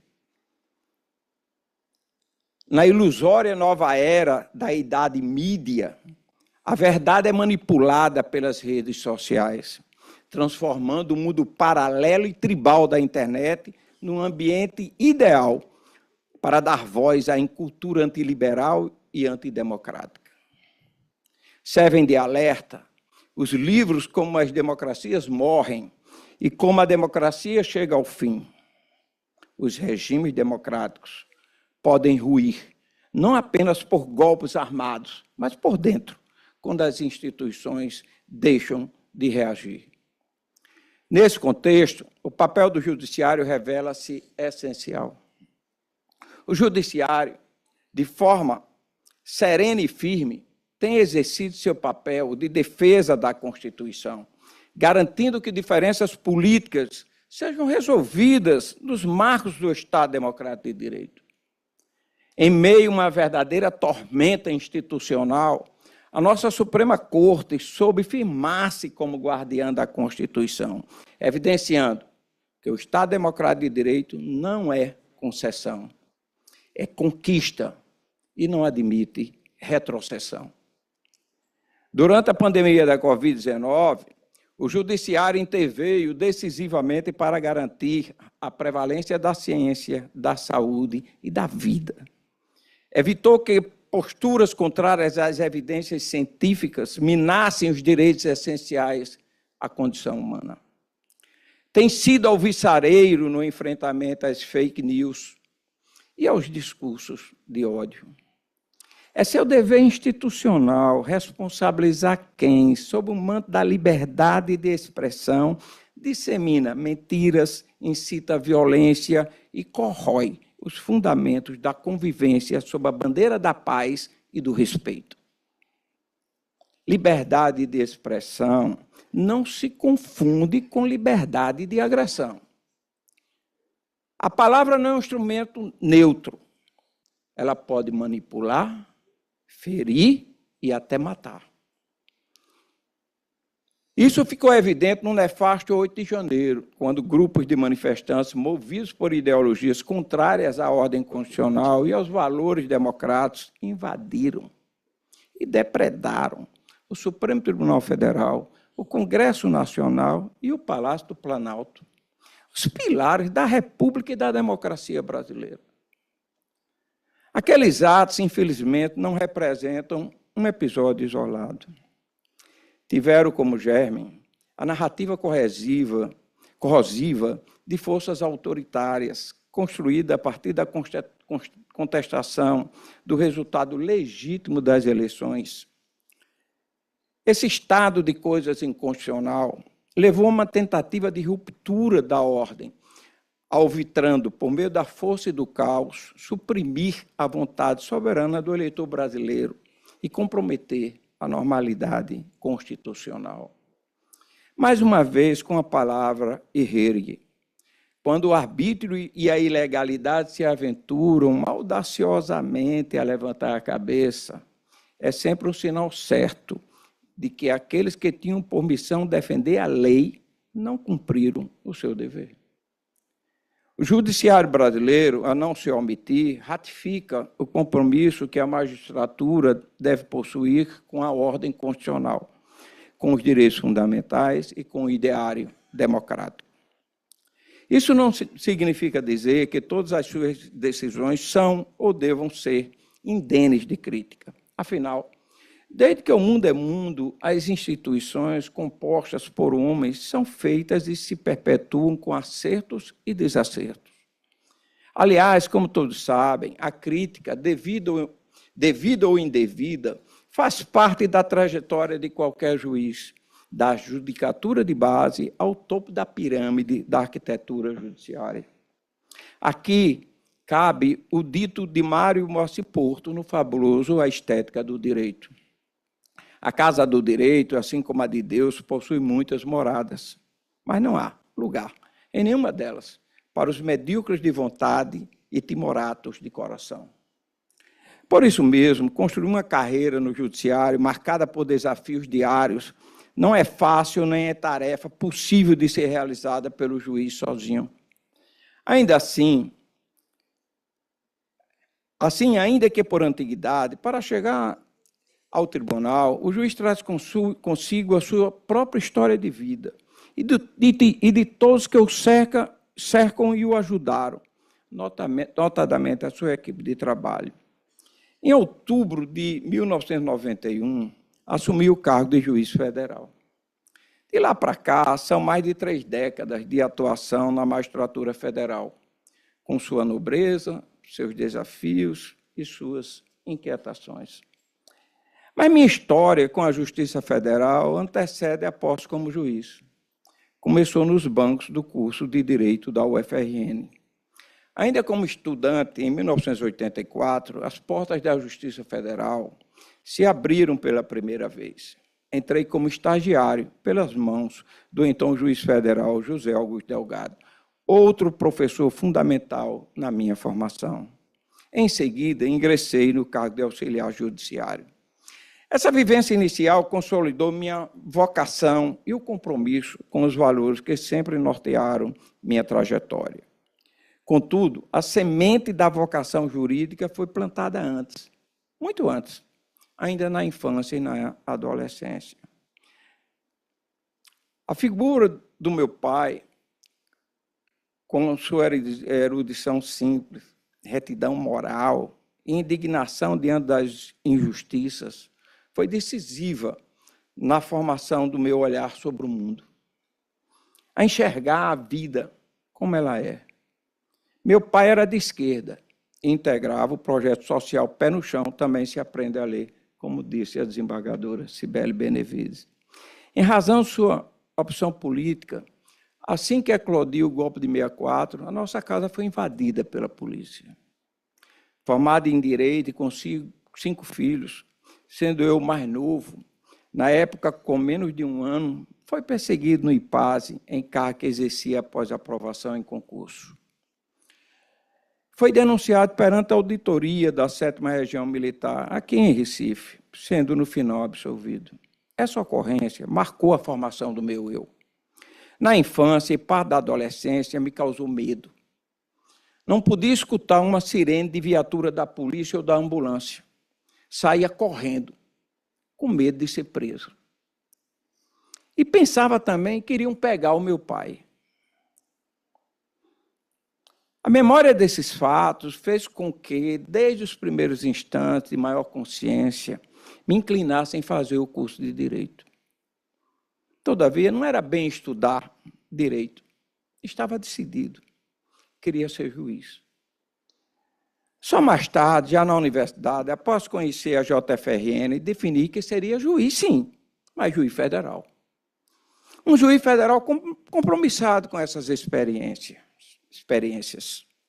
A minha história de vida é a prova viva de que, em verdade, o livre-arbítrio é uma utopia.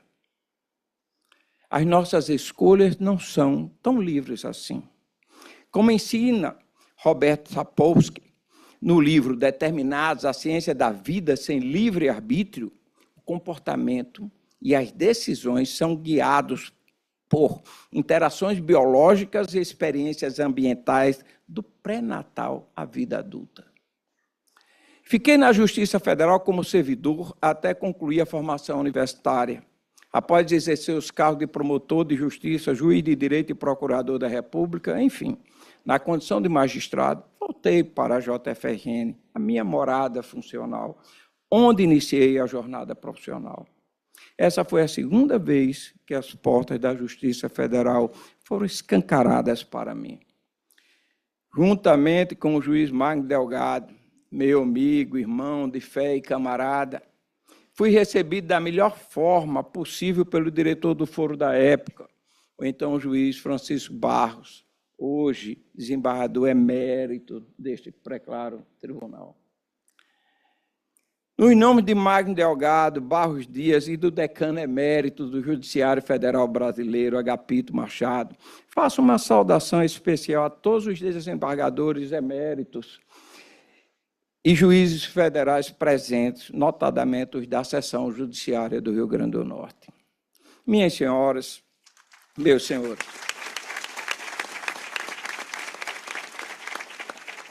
e meus caros amigos, a judicatura é profissão de apego inabalável a princípios. Exige paciência para escutar, coragem para decidir e humildade para rever entendimentos. Quem veste a toga deve decidir, muitas vezes, entre o certo e o legal, o justo e o permitido, o possível e o necessário. Trata-se de um equilíbrio constante entre a letra fria da norma e o calor humano da realidade, da firmeza e a sensibilidade, da técnica e a empatia. Ser juiz é aceitar a dúvida como companheira, a escuta como método e a Constituição como bússola. Pede prudência, mas nunca covardia diante das injustiças.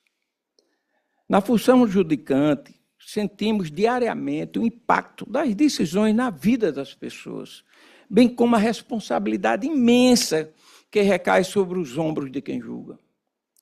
Diante do nosso cenário de desigualdades sociais, o juiz deve aplicar a lei com os olhos bem abertos para a realidade social. Por isso mesmo, a minha atuação na Justiça Federal, sobretudo na jurisdição criminal, tem compromisso arraigado com as garantias fundamentais. A área criminal é um espaço de reflexão sobre as vicissitudes do comportamento humano e os limites do poder punitivo do Estado. Nesse campo, não cabe mais a discussão se no Brasil se prende muito ou pouco. Prende-se muito, sim, e muito mal. Essa cultura da prisão é a responsável direta para o estado de coisas inconstitucional do sistema penitenciário nacional, tal como proclamado pela mais alta corte do país. A visão crítica permite enxergar que o sistema penal brasileiro é seletivo, atinge majoritariamente jovens, negros e pobres. Pior, falha exatamente onde mais se exige eficiência, no enfrentamento à criminalidade violenta e às organizações criminosas. O aparato repressivo é voltado para o varejo da criminalidade. O atacado, qual seja, as estruturas organizadas, o tráfico internacional e a lavagem de dinheiro, permanece blindado por ineficiências e distorções estruturais. A economia do crime chegou ao coração do mercado financeiro nacional. Faz algum tempo, circulam informações de que uma organização criminosa controla cerca de 40 fundos de investimento multimercado imobiliário, com patrimônio estimado no patamar assustador de mais de 30 bilhões de reais.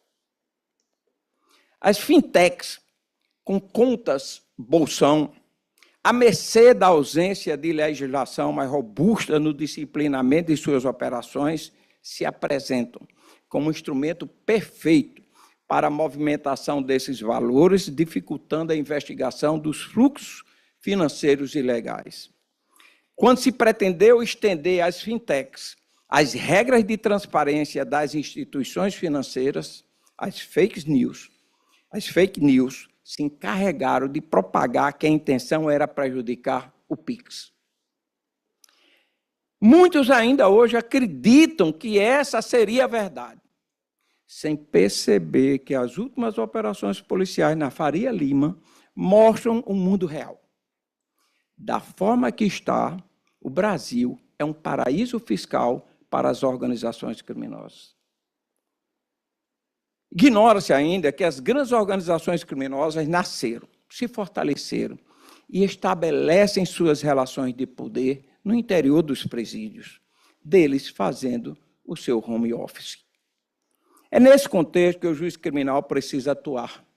Consciência crítica, apego à Constituição e desassombro para decidir segundo o direito, mesmo quando a decisão contraria o clamor popular. Que seja assim, que nossas decisões reflitam não apenas o rigor da técnica, mas a densidade do humano e da coragem. Na seara da atividade jurisdicional, atuei como diretor da Associação dos Juízes Federais do Brasil, nas gestões dos hoje ministros do Supremo Tribunal Federal, Flávio Dino, ministro do Superior Tribunal de Justiça, Paulo Sérgio Domingues, e do desembargador emérito do Tribunal Regional Federal da 4ª Região, Jorge Antônio Mauri. Exerci a presidência no biênio 2006-2008.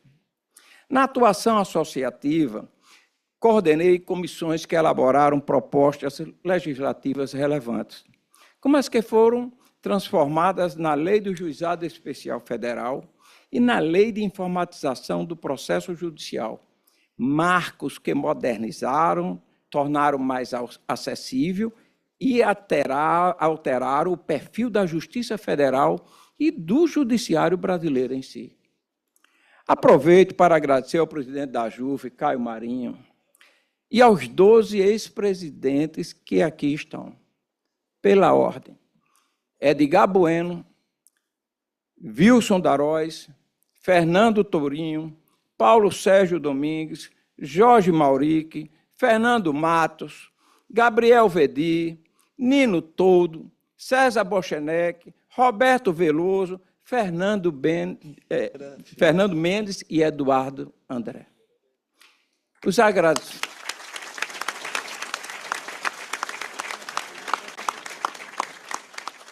agradecimentos se estendem aos diretores e ex-diretores também presentes.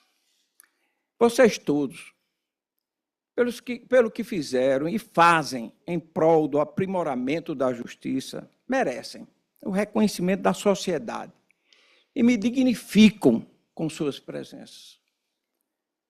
Sob a liderança do então presidente do Superior Tribunal de Justiça, César Rocha, fui escolhido para integrar o Conselho Nacional de Justiça. Nos nomes do ministro César Rocha e Antônio Carlos Ferreira, agradeço aos ministros de ontem, de hoje e de sempre do nosso Tribunal da Cidadania.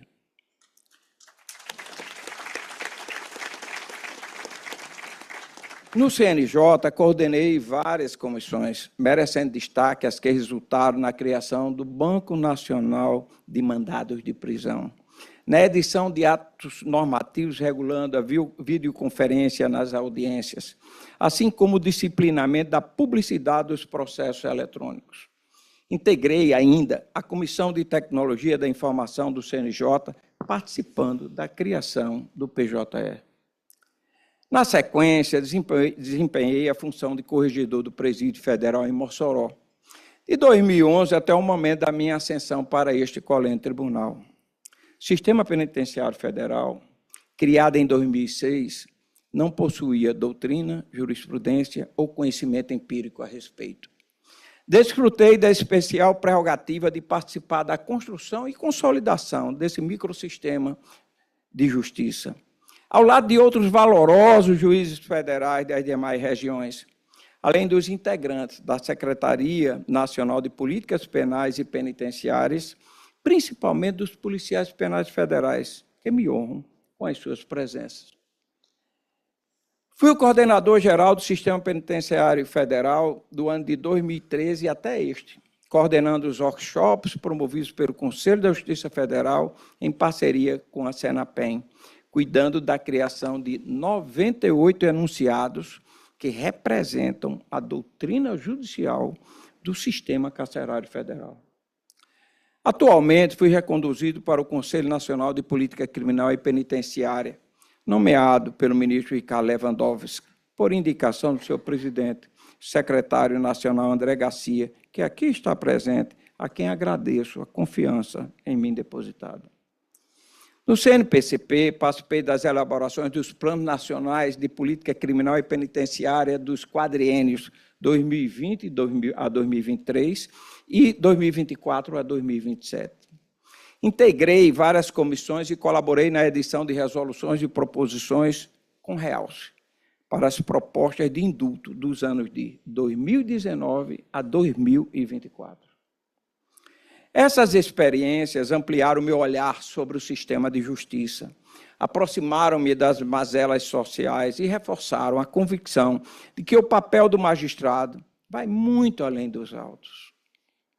É também social, transformador e político, na expressão mais grega da palavra. É nesse espírito que, ao lado da toga, envergo a beca do magistério, atividade principiada em 93.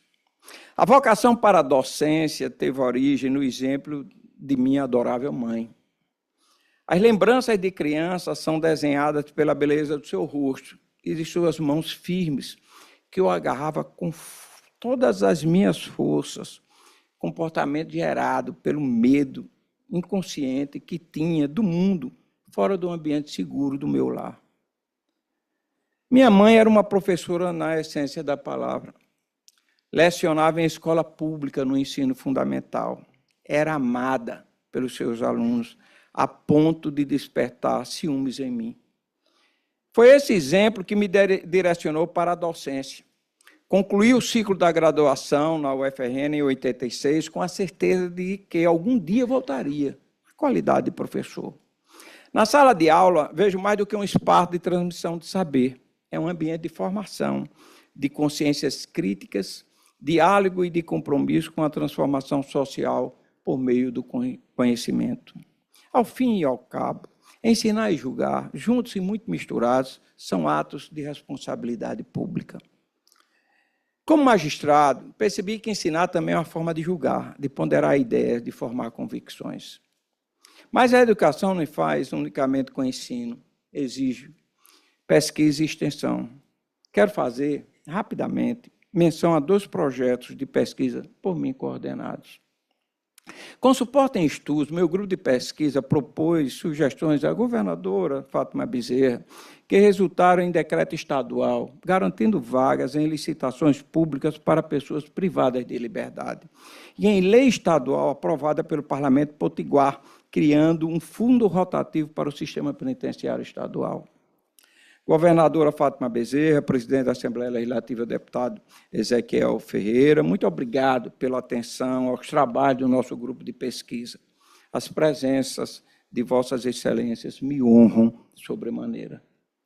Recentemente, elaboramos estudo com sugestões para a implantação do programa Pena Justa no Rio Grande do Norte, entregue ao Comitê Estadual, nas pessoas do desembargador do Tribunal de Justiça, Glauber Rego, e do secretário de Administração Penitenciária do RN, Elton Edi, também presentes neste ato.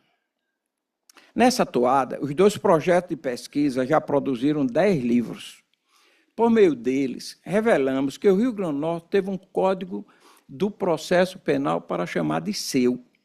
Resgatamos juristas como José Teotônio Freire, presidente do Tribunal de Justiça por 13 anos, ininterruptos, tendo obtido aprovação em primeiro lugar para o cargo de juiz federal.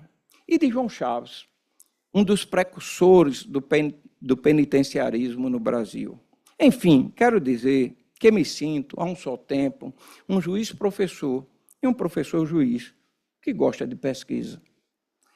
Apesar de toda a devoção que tenho pela magistratura, os meus alunos e ex-alunos sabem, porque digo e repito, e a desembargadora Cibele aqui já disse, não há honraria maior para mim do que ser chamado de professor.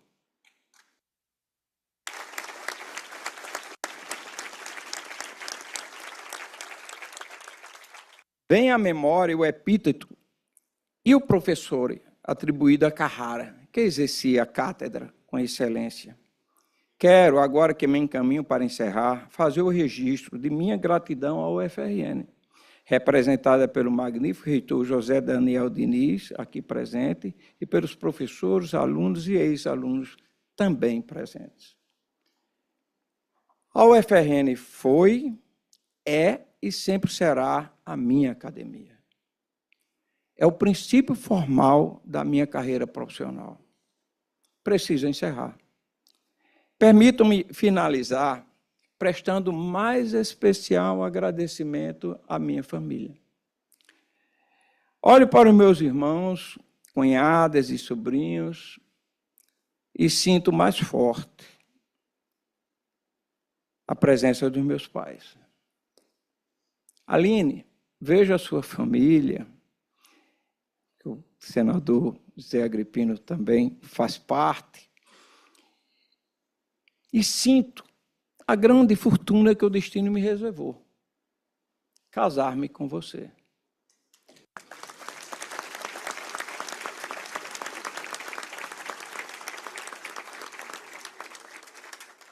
Eu sei que você sabe que eu sei que você sabe. Mas quero que todos saibam. Você é amada.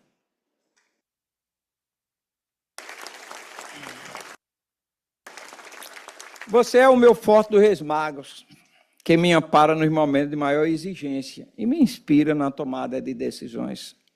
Formamos, juntamente com Arthur e Heloísa, nossos filhos, um núcleo familiar forte, coeso e amoroso, alicerçado na confiança, no afeto e na presença mútua. Arthur é esse homem feito, estudante de direito, mais bonito que o pai. Heloísa, essa menina encantadora como a mãe. Aline, Arthur e Heloísa somos todos um só. O amor, a compreensão e a força que recebo de vocês não me permitem fraquejar. Vocês são o sentido e a razão de tudo. Concluo com a máxima de resistência do curso de Direito da UFRN, que ainda luta para conseguir a sua autonomia, usurpada com um golpe de 64. Até que tudo cesse, nós não cessaremos. Muito obrigado.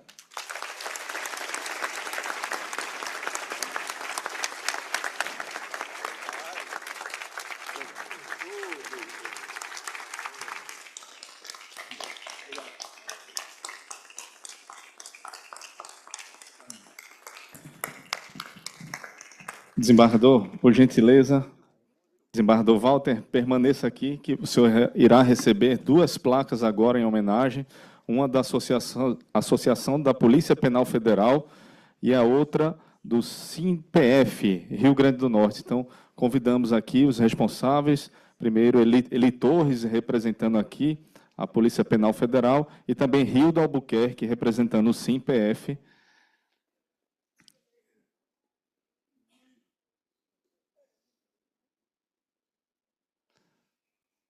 Primeiramente, a placa da Polícia Penal Federal. E essa placa diz o seguinte: a Associação da Polícia Penal Federal reconhece a distinção e agradece pela relevante atuação em prol do sistema penitenciário brasileiro nas funções de corregedor da Penitenciária Federal em Mossoró e coordenador geral do Fórum Permanente do Sistema Penitenciário Federal. Parabenizamos a assunção ao cargo de desembargador federal do Tribunal Regional Federal da 5ª Região. Desejamos profícuo sucesso na função. 1 de setembro de 2025, Brasília, DF.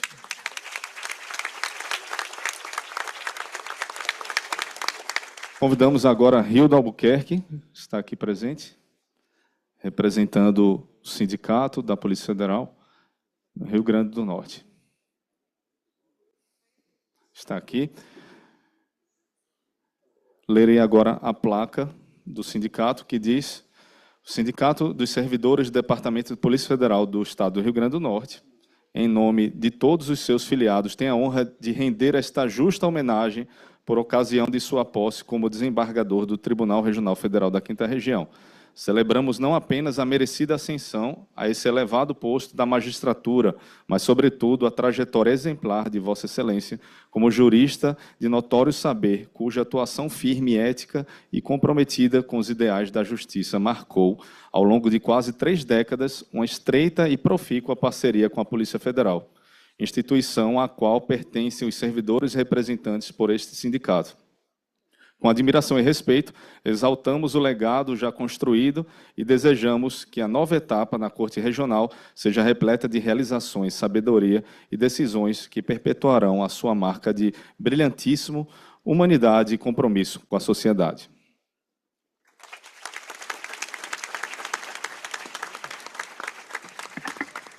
Bom, em posição de respeito, agora ouviremos o hino do Estado do Rio Grande do Norte.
Bom, uma honra tê-los todos aqui. Eu declaro encerrada a sessão. E aí o cerimonial vai fazer alguns avisos. Agradecemos, Excelência, o presidente do TRF5. Só uns avisos, por gentileza. O empossado receberá os cumprimentos aqui no Salão Pleno e aos convidados que manifestaram interesse pelo jantar de adesão, informamos que Sua Excelência também estará à disposição para os cumprimentos no restaurante Coco Bambu, no Shopping Recife. Obrigado, boa noite.